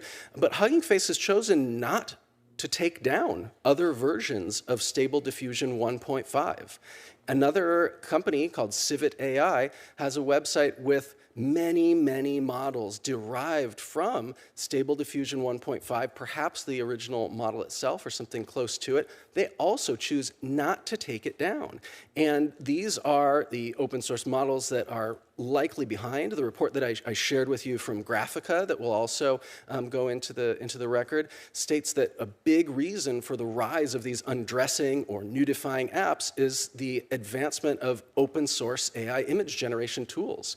And until we can get the companies that are hosting these tools to take just the minimum level of responsibility. I mean, I've done content moderation before. I've worked on this issue. If something is called Stable Diffusion 1.5, Stanford says that was trained on child sexual abuse material, why let someone upload something called Stable Diffusion 1.5 today? After it was taken down, more people uploaded dozens more versions of it. Great. Any other comments on that question? Dr. Mitchell. Yeah, I mean, I'd love to follow up with you if that's the case. I wasn't aware of that. So that's very important information for me to know. So yeah, I mean, this is a serious concern, and I think this is part of why we need the government's help in order to be able to even search for these things, right? So there are techniques you can use to try and understand if there might be an issue, and I won't detail them here because of potential malicious actors watching. I can follow up with you privately. But trying to specifically identify the content, I think, breaks several laws. So you end up in a weird sort of bind where you have to try and see if it's there, but you can't really see if it's there. And then it ends up with potentially censoring some content that really shouldn't be censored. So it is really, really difficult, and we could use the government's help on this directly. I'm not suggesting that it's a simple issue, but there is a need for action, and I think all of you have made the point that we can't rely on the companies alone to take action because of the incentives that they have and that they communicate to their employees, which are get to the market as soon as possible, and let's worry about hindsight afterward. Someone mentioned open source. Is that a consideration for us? What should we think about open source in this context of protecting the public? Dr. Mitchell. Thank you. Yeah, and so this is something that I actually work on, within my professional capacity. So there's this term open source that I think is used a lot without fully understanding what it means. It's also used, I think, in situations where it doesn't necessarily apply. The thing to recognize is that there's a gradient of openness, that you can have things that are more open or less open depending on foreseeable risks. So, for example, one of the things I've been involved with at Hugging Face is implementing gating such that you can't access a model, you can't access a data set unless you've provided personal information, unless you've taken a training and can show the certificate, that kind of thing. And so there's an entire spectrum from fully closed to fully open, where I think we can do a lot of really good work depending on the specific foreseeable problematic uses of different models and data sets. If I could? Sure. So I've written extensively on this topic of open source, and I think there are a number of important points. The first one that I would like to caution you of in advance is that in the European Union, in the lead up to the signing and the finalization of the EU AI Act, a number of companies pushed very, very hard to get full exemptions for open source AI from the provisions of the EU AI Act. I would expect, if I were in your position, that you will receive these types of requests here if you have not already. Exempting open source AI from AI regulation is not appropriate. That's because once you release an open AI system, some people now, even including in the federal government, are using a different term, open weights. That's perhaps a more appropriate term. The executive order on AI uses the term dual-use models, foundation models with widely available model weights. There's a lot of terminology issues here. I'll go with open weights, because I think that's the clearest one right now. Also, unsecured is a way to think about it. So when you release open weights, unsecured models, you never get them back. If they're trained on thousands of images of CSAM and they can produce CSAM, child sexual abuse material, you will never retrieve that. It will live on. You can do things to make it hide out in only the hidden corners of the internet. You can make it less available. And that's the case with all of these open weights or unsecured models. And unfortunately, we've seen a number of companies take that strategy without doing significant safety testing on models. And that's why I'm very concerned about this, and I believe there should be no exemptions to any AI laws for open weights or unsecured AI systems. You know, just a few questions in closing. One of the arguments that we hear in this realm, as well as many others, is regulation will inhibit innovation, or regulation will impede our competition with our adversaries, China being one. We've had some questions about China. Should we be concerned about impeding innovation or putting companies in this country at a disadvantage with efforts abroad? I think that's a question I'd like to ask all of you. Ms. Toner? Certainly happy to begin. I think it's a question that is worth your consideration and should certainly factor heavily into how regulation is designed and how Congress makes decisions about what legislation to pass. But I think it is used as a catch-all rejection of any kind of regulation, and I think that that is mistaken. I think it's mistaken for a few reasons. Primary among them that there are many, many kinds of regulation, and some of them inhibit innovation quite a lot. Certainly poorly designed, heavy-handed regulation can do that. But plenty of kinds of regulation do the opposite. So, one example is there were, my understanding is in maybe the 70s or 80s, there were rule changes around, maybe more recently, there were rule changes in the financial sector around who was responsible for credit card fraud that made the banks, have to foot the bill if cards were used fraudulently. And one significant result of that regulation was significant innovation in credit card security and different mechanisms to reduce the chances of that fraud. So that's a regulation that both protected consumers and also directly spurred innovation.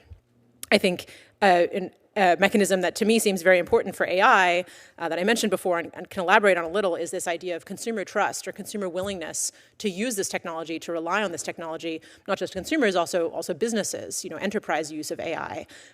Right now, we're in a state where people don't actually trust this technology. They don't have the experience that it's particularly reliable or that it necessarily, has results that fall within their expectations, and that makes them less willing to use it, which means the companies are earning less revenue, which means that they're less able to reinvest that revenue in research.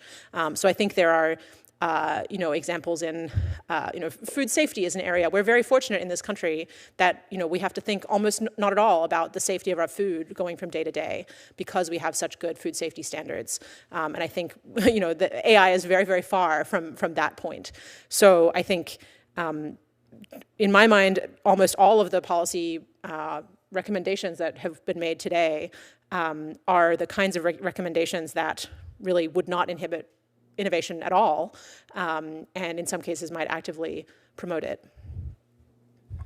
Mr. Saunders? So yeah, I think this is, an important question to consider in any regulation, and then I think there are approaches, I think the things that are going to really harm innovation is if there is a large-scale AI disaster, in the way that, like nuclear power was cut back on after Chernobyl, right? That will really lose trust in the industry. And I think another way to sort of lose the race for everyone, frankly, is if we develop cutting-edge AI systems and then they're stolen by a foreign government before we understand, that they're dangerous. And now, you end up in a situation where, both America and another country are sort of in a standoff where they're both afraid of each other using the systems. This is a way that we would all lose. So I don't think you can have a lead without being really careful about security. And then I think the sort of kind of frameworks or and ideas that are emerging are sort of tied around testing systems to figure out when they reach levels where they have certain dangerous capabilities, and then adding requirements only when that point is reached, and then if that testing is done rigorously, then you can respond before the horse leaves the barn. And companies are starting to agree to some sort of voluntary frameworks that have this character, but there aren't laws in place that would enforce that, and so it'll come to some very difficult decisions. Where there are sort of on one hand, there's some system that has, maybe billions of dollars put into it. And on the other hand, there are unresolved safety concerns or testing that is rushed or something. And so I do think both that we need to have standards around that, but I also do believe we can figure out how to make this technology safe. And I think it's the worst problems we're going to have is if the companies don't take the time to prepare and then they wait until the last minute. And it's not clear what the rules and restrictions will be, and so then again they end up in a situation where they really want to ship something that really hasn't been ready. And so it's much better if sort of the rules and guidance are laid out in advance. And companies know that if they build something that, is capable of causing a catastrophe, here's what the requirements they'll have to meet are. That's, what I think the best path for legislation to both protect the public and preserve innovation. Thank you. Thank you so much, Senator, for the question. In anticipation of this line of questioning, I actually included a sampling of quotes from AI company CEOs asking for more regulation. There are so many. It appears that almost all of the CEOs of all the major AI companies have called for this. Now, I do want to caution that I see some kind of disconnect. I suspect that the disconnect is that the lobbyists are not, the lobbyists that work for these tech companies are perhaps not in direct communication with the CEOs. Maybe something gets lost in communication. Maybe they're actually automated themselves and they're still on an old version of their operating systems. But they come in with a goal to kill or hobble every piece of legislation about AI. Seems like it's autopilot, because I think if they thought more deeply, talked to the CEOs who said those quotes that I've given you in the written testimony, they would be more thoughtful about collaborating on these efforts to regulate. But I would also submit to you that in addition to that evidence, CEOs are calling for it. I think if they're calling for it, that probably doesn't mean they think it's in all cases going to impede innovation. Also, it's advantageous to tech companies to have clear rules of the road upon which they are racing. Otherwise, they're going to end up parked in the parking lot of the courthouse, depending on regulations that stem from decades-old laws that are brought to bear on them, or tort law, which will just lead to more cost and confusion, or states with many different laws, and that itself is more costly. So I do believe that clear regulation is advantageous to innovation and to the tech companies, and we should take their CEO's word for it. Dr. Mitchell? Yes, thank you so much. So I think I covered this a bit in my written testimony, but I do see a way, perhaps naively, that regulation might actually be able to help innovation. So I'll give you an example of privacy, for example. It was previously thought that you couldn't ensure privacy with mathematical guarantees, but with a goal set for ensuring privacy, the research community was able to develop ways where you could mathematically guarantee privacy. And so I think the government might have a role to play in setting goals that must be demonstrated, statistical fairness, privacy, security, safety, these kinds of things, in order to incentivize further development on how to do that in the best way. Again, this might be naive. I know that there's the regulation stifles innovation, but I've generally seen ways where it might be helpful.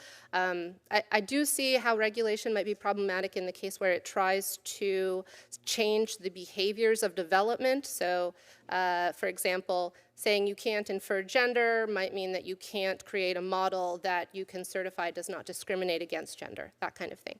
So by getting into the details of how the tech is developed, there might be serious issues. But I think by setting high-level goals of what must be demonstrated, regulation can be very useful. I think these points are very, very important. If there's a disaster on AI, it's equivalent to a food company, taking the issue of food safety, having a major outbreak of listeria, food poisoning. It has to recall products, its credibility is undermined, it's a major marketing disaster. And this kind of AI catastrophe would impact not only that company, but possibly others as well. So there's a very rational and powerful argument for regulation that make sure that everybody is abiding by common sense, rational standards that are good for the industry. And the idea of some certainty, one after another for 20, 30 years, businesses have told me, give us the rules. We may disagree with you, but just tell us the rules and don't change them from year to year. We need some stability. We can work with whatever rules you give us, but we need to know what they are, and they need to be clear, and they need to be stable. And frankly, I take them at their word, because I think, again, in their rational interest, that ought to be their attitude, unless we do something crazy. Nobody here wants to do something crazy because we recognize the immense good that can come from AI. And this goes back to the point that you made, Ms. Toner, that it would be easy to say, let's ban AI. But it has enormous potential for good. Take the medical area.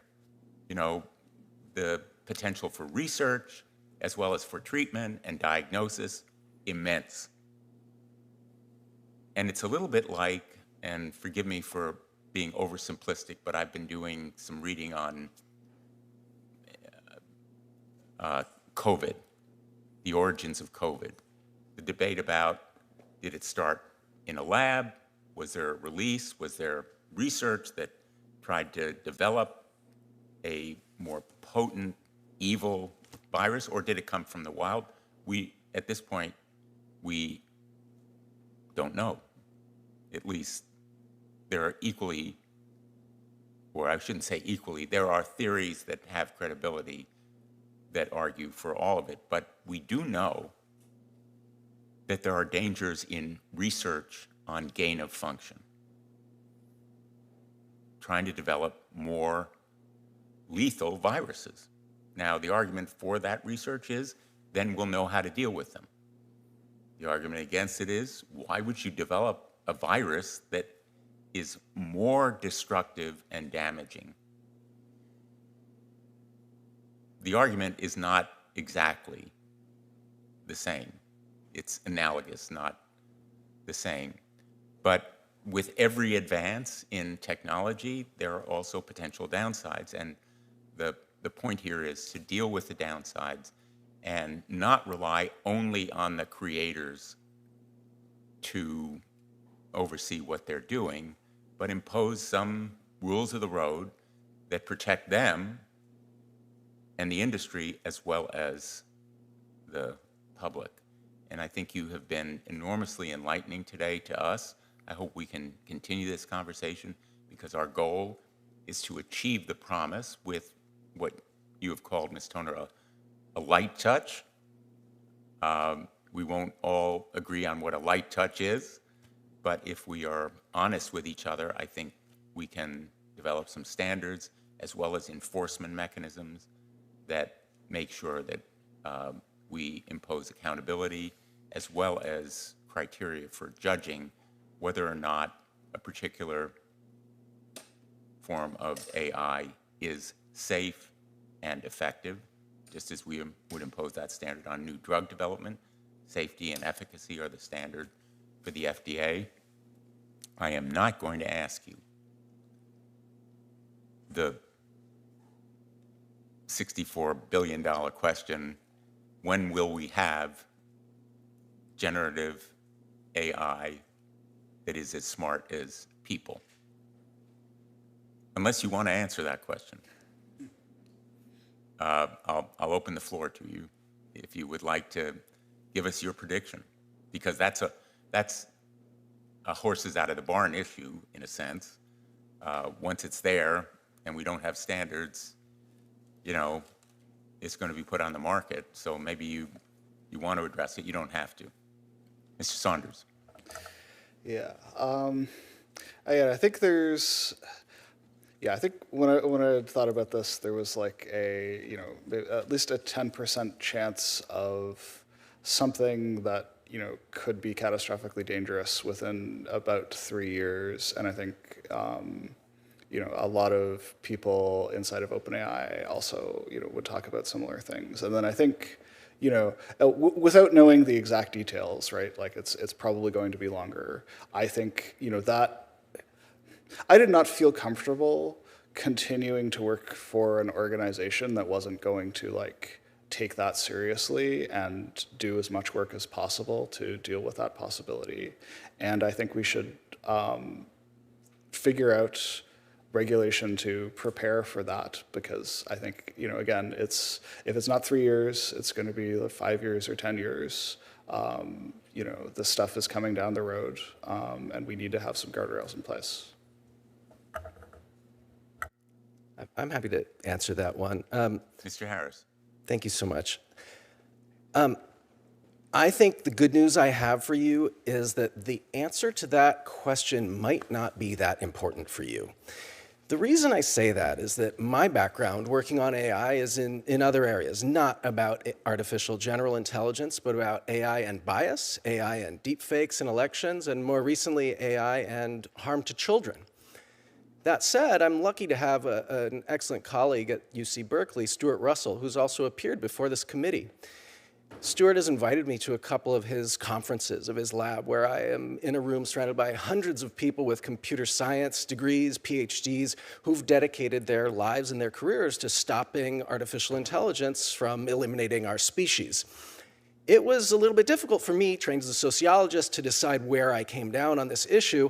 But as the conversation moved to policy and what policies we need, what I found was that there was almost no disagreement between me thinking about the problems that I've focused on in my work and theirs.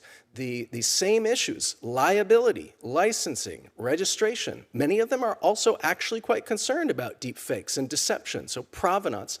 Those key solutions are the solutions that we need to address the issues of AI bias, discrimination, disinformation, interference in elections, harm to children, and the specter of AI, artificial general intelligence or super intelligent AI being abused by bad actors to harm us in catastrophic ways. Dr. Mitchell. Thanks, appreciate it. So I think it's useful for me to say, as someone who works on AI, who has done a lot of work on rigorous evaluation, this sort of thing, I don't know what it means for an AI system to have human-level intelligence. What I do understand that I think is related is to have a system that can do well on a lot of different tasks that are also important for people, that people also do, those kinds of comparisons. I think we make a mistake when we group everything together and say this is basically like humans. And I want to say that I think the enterprise of AGI might be inherently problematic when it's not focusing on what the specific tasks that the systems should be solving are. So while there's been an interest in AGI so that lots of different things might be done, it might be beneficial to think about what those specific things are and creating task-built models for those specific tasks. And that way we have a lot more control over what's happening.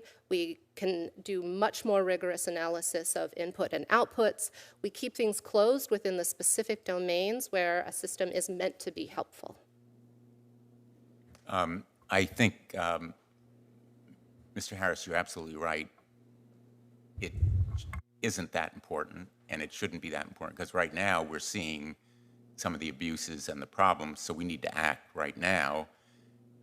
And if someone were to say, well, you don't have to worry about it for 5 or 10 years, I wouldn't believe that person anyway, because the consequences of getting it wrong are so disastrous that we should be doing it right now.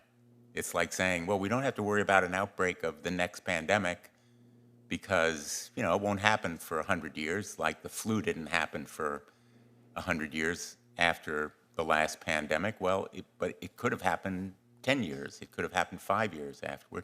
And we live in a world where the disasters seem to be happening more often, as in climate change and so forth. So I'm going to have to close the hearing. I regret that I do have to close the hearing because I'm learning a lot. I hope my colleagues have learned a lot. I hope to continue this conversation. It is immensely important. And I thank you all for your good work, for the perspective that you brought to us as insiders who have seen this issue firsthand and have chosen to give us the benefit of your perspective. And thank you all. This hearing is adjourned.